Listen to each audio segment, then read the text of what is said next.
તારીખ 28/12/2025 આજ રોજ કચ્છ જિલ્લા કોંગ્રેસ દ્વારા ભારતીય રાષ્ટ્રીય કોંગ્રેસના 141માં સ્થાપન દિવસ નિમિત્તે રાષ્ટ્રધ્વજ લહેરાવી કેક કાપી કોંગ્રેસ કાર્યાલય ખાતે ઉજવણી કરવામાં આવી હતી। ત્યારબાદ હોટલ વિરામ ભુજ ખાતે સવારે 11 કલાકે કચ્છ જિલ્લા કોંગ્રેસની વિસ્તૃત કારોબારી મીટિંગ રાખવામાં આવી હતી, જેમાં કોંગ્રેસ પક્ષના આગામી કાર્યક્રમો તેમજ નગરપાલિકાઓ, તાલુકા, જિલ્લા પંચાયતની ચૂંટણીની રણનીતિ તૈયાર કરવામાં આવી હતી।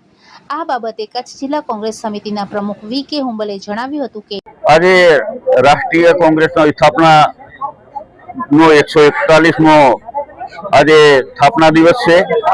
રાષ્ટ્રીય કોંગ્રેસની સ્થાપના 28/12/1885 ના રોજ કરવામાં આવેલી।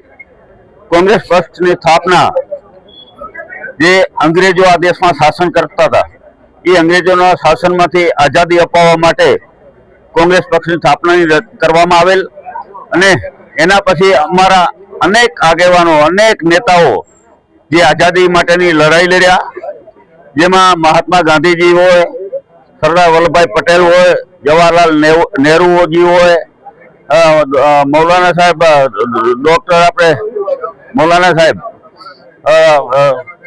પણ આઝાદીમાં એમને ખૂબ યોગદાન આપેલું છે। અનેક નેતાઓએ જ્યારે આઝાદીને આપણે યોગદાન આપેલું છે, આઝાદી માટેની લડાઈ લડી છે અને આઝાદીમાંથી દેશને મુક્ત કરાવ્યો છે, ત્યારે અનેક નેતાઓએ બલિદાનો આપ્યા, અનેક નેતાઓ શહીદ પણ થયા। તો આજે આ દેશને જે આઝાદીના ફળ મળી રહ્યા છે એ માત્ર ને માત્ર કોંગ્રેસને કારણે જ મળ્યા છે।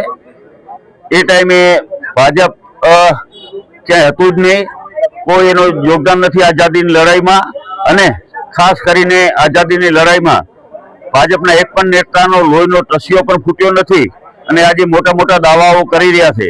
તો આ દેશને જેને આઝાદી અપાવી છે એમાં ભગતસિંહજી હોય કે સુખદેવજી હોય, અનેક નેતાઓ એવા છે જેને આઝાદીમાં બલિદાનો આપ્યા છે અને એના થકી આપણને બલિદાનો આપણને મજા આવે। રાજ્યગુરુ હોય, તો આવા નેતાઓને કારણે આઝાદી મળી છે અને એના ફળ આજે સમગ્ર દેશ આજે લઈ રહ્યો છે આઝાદીના। મારે એટલું જ કહેવાનું છે કે જે આઝાદી માટે અનેક નેતાઓએ જે બલિદાનો આપ્યા છે, શહીદી ઓરી છે, ઘણા વર્ષો સુધી જેલમાં પણ ગયા છે ઘણા નેતાઓ। તો આઝાદીનું બધાને ફરજ અને જવાબદારી આવે છે કે આઝાદીનું જતન કરીએ અને આજે આઝાદીના જતનના ભાગરૂપે કોંગ્રેસ પક્ષ દ્વારા આજે સમગ્ર ગુજરાતના દરેક જિલ્લા મથકોએ, દરેક તાલુકા મથકોએ અમારા રાષ્ટ્રધ્વજની ધ્વજવંદન કર્યું, સલામી આપી અને આજના પ્રસંગમાં અનેક આગેવાનો અહીંયા કચ્છ ભર જિલ્લામાંથી અહીંયા આવેલા છે। થોડા સમયમાં જ અમારે વિસ્તૃત કારોબારીનું પણ આયોજન છે વિરામ હોટલ ઉપર અને બધાએ અમારા આગેવાનોને કાર્યકરોએ કે દેશને જે આઝાદી અપાવનાર એ જે આપણો કોંગ્રેસ પક્ષ છે એ દરેક લોકો સુધી પહોંચે, જન સુધી પહોંચે, એના માટેનો અમારો આજનો આ કાર્યક્રમ છે અને કાર્યક્રમ થકી દરેક લોકો સુધી અમારી વાત અમે પહોંચાડવા માંગીએ છીએ કે આઝાદ અંગ્રેજોની ચુંગાલમાંથી છોડાવવા માટે કોંગ્રેસ પક્ષની સ્થાપના કરવામાં આવેલી હતી અને એના થકી જ આપણે દેશ આઝાદ થયો છે।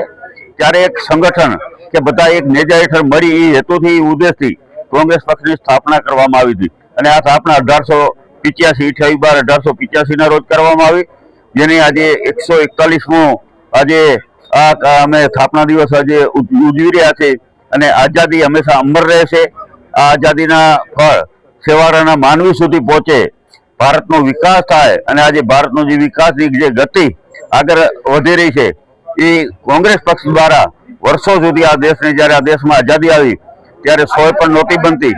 આજે દેશમાં આજે વિશ્વના હરોળમાં આપણે ઊભા છીએ અને આજે ખૂબ વિકાસના પંથે આગળ વધી રહ્યા છે।